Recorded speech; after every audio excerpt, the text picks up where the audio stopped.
Hello po mga kapraps, dito tayo ngayon sa isang property na for sale at ito'y matatagpuan natin dito sa bayan ng Liliw, Laguna. Ito ay isang farmland. Ito katabi lang po mismo ng kalsada yan. Mayroon ng bakod na kawayan at sa magkabilang gilid may bakod na rin po ito na barbed wire. Ito po ang frontage, bali ang sukat nito ay nasa 70 meters ang frontage. So malawak din yan mga kapraps. Pantay na pantay ang lupa, pwede nyo ipasok ang inyong sasakyan sa loob ng property. At ang kagandahan mga kapraps, meron itong boundary na sapa sa bandang likuran ng property. At meron na rin tayong gate na kawayan. Ang distansya dito sa town proper ng Liliw at saka sa provincial road ay nasa 8 minutes travel time. Meron na ditong source ng tubig. Sa ngayon mga kapraps, meron itong mga tanim na mga lansones, saging, at mga puno ng niyog. Ayan po ang property. Dito na tayo sa loob mga kapraps. Mayroong 2 kubo sa loob ng property. Ito yung puno ng lansones. So marami ito mga kapraps. Pagdating natin doon sa may bandang ibaba naman ng property, kasi mayroon itong part na mababa, malapit sa tabing sapa na yun mga kapraps, yung mababang bahagi, pero patag din siya, kaya makikita nyo naman yan mamaya sa pagpunta natin. Yan, ang daming mga lansones oh. Ito yung 2 kubo yan. So, patag na patag ang lupa mga kapraps. Tapos ang kagandahan mga kapraps, mayroon na itong hagdan papunta doon sa may mababang bahagi ng property. Ito, pwede kayong tumambay dito oh. Yan, sa bandang likuran, ayan, makikita nyo, may mga tanim din na kawayan yan. Daming mga niyog mga kapraps, oh. Kung sakaling maging interested kayo sa property na ito, pwede nyo kaming kontakin sa mga contact details na makikita nyo po sa inyong mga screen. Meron tayong Viber, cellphone number, Facebook Messenger, WhatsApp para sa mga OFW nating mga viewers ngayon.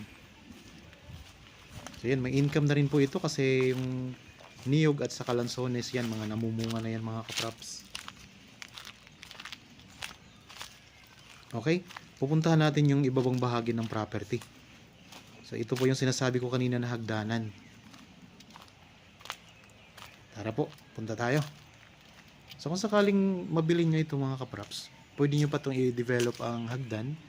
Pwede nyo gawing semento, nasa inyo na po kung paano nyo i-develop itong property.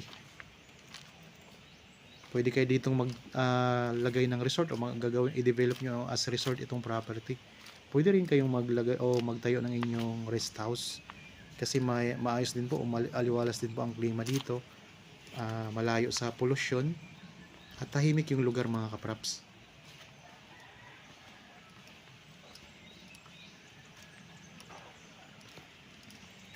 Okay, samahan nyo lang po ako hanggang sa matapos itong video mga kapraps. Pupunta tayo doon sa may tabing sapa. Yan, nandito na tayo sa baba mga kapraps. Galing tayo doon kanina sa may bandang itaas. Okay. Tapos dito po, ito po yung mababang bahagi ng property. Ang boundary nito ay isang sapa mga kapraps na pwede nyo rin i-develop yan. Pwedeng gawing resort, nasa inyo na po. Yan, may mga tanim din na kawayan sa gilid.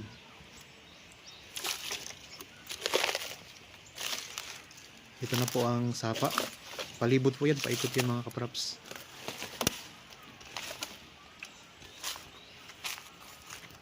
So kanina doon sa may bandang itaas ng property, patag po doon. Pagdating natin dito sa may ibabang bahagi naman, patag din po yan mga kapraps. Tapos may mga tanim din ng mga lansones.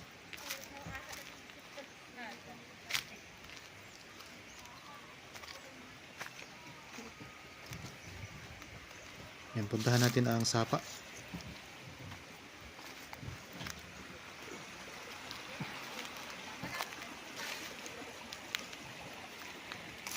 Ulitin ko lang mga kapraps ha, ito'y matatagpuan natin sa bayan ng Liliw, Laguna. At ang sukat nito ay 6,486 square meters.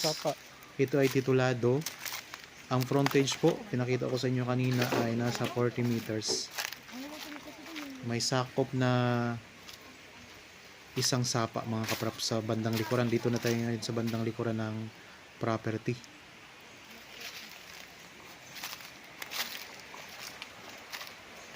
Yan. Kita nyo naman mga kapraps, doon tayo kanina sa bandang gilid, tapos dito medyo paikot. Andito naman tayo, nandito pa rin yung ilog o sapa.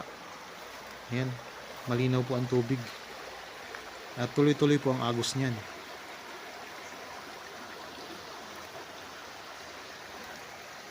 Kaya kung sakaling gusto nyo magpagawa ng swimming pool, mayroon na kayong source ng tubig. Running water yan mga kapraps. So ayan, ang daming mga lansones, oh. Yan, may mga saging din dito.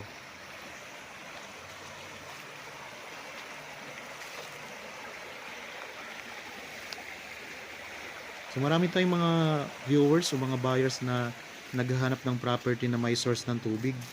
So ito yun mga kapraps, oh. Napakaganda nito.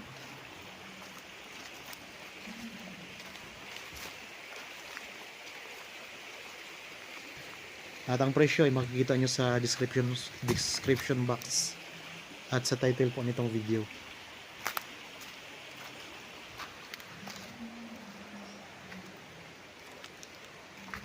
Yan, ito yung pinakasapa mga kapraps.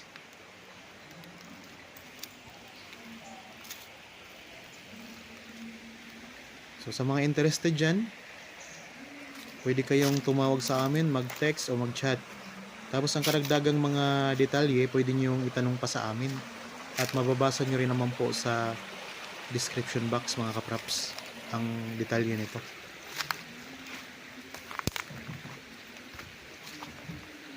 Yan, balik na tayo dito sa may mga lansones. Yan, dami yun. Dami mga lansones mga kapraps. Yan, may mga kawayan din, pwede nyo gamitin yan kung sakaling magpagawa kayo ng kubo. Yung nakita nyong kubo kanina, dito rin sila kumukuha ng mga kawayan mga kapraps.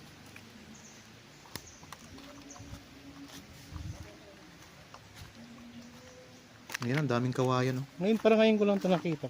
Yan, marami pang mga space ang lupa. Kung gusto nyo pang magtanim ng mga ibang mga prutas, pwede pa dito. May mga mabibili naman tayong mabilis mamunga. Rambutan, mga lansones, durian. Yan po ay mga pwede ditong itanim.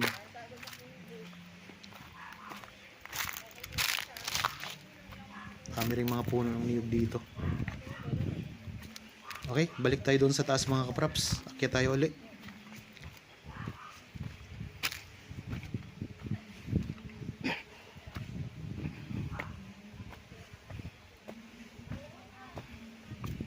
Banayad lang po ang pag-akyat natin sa taas. Hindi siya matarik na slope mga kapraps.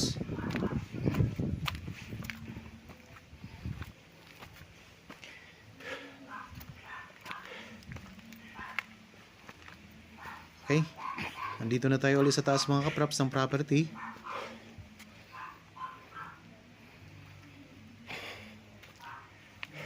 Kung nagustuhan nyo po ito mga kapraps, pwede nyo itong i-share sa inyong mga kakilala na naghahanap pa ng property, mga kaibigan, mga kamag-anak na naghahanap ng gustong gawing investment. So isa ito sa magandang property mga kapraps na i-feature namin sa channel. Ito, pwede tayong tumambay muna dito. Yan. So, pwede ka magkape dito mga kapraps. Ang sarap sa pakiramdam, no? Tapos, ayan ang farm mo. Matatanaw mo. Nasa inyo kung saan nyo gustong magtayo ng rest house. Dito sa itaas o kaya pwede rin doon sa bandang ibaba. Okay, sana po nagustuhan nyo ang property na in-offer ko sa inyo ngayon. Para po sa bago pa lang sa akin channel at napadaan naman po dito sa akin channel, huwag niyo pong kalimutang mag-subscribe at pindutin na rin po ang notification bell para maging updated kayo sa mga bagong property na i-offer po namin. Maraming salamat po. Lagi tayong mag-iingat at God bless po sa ating lahat mga kaprap.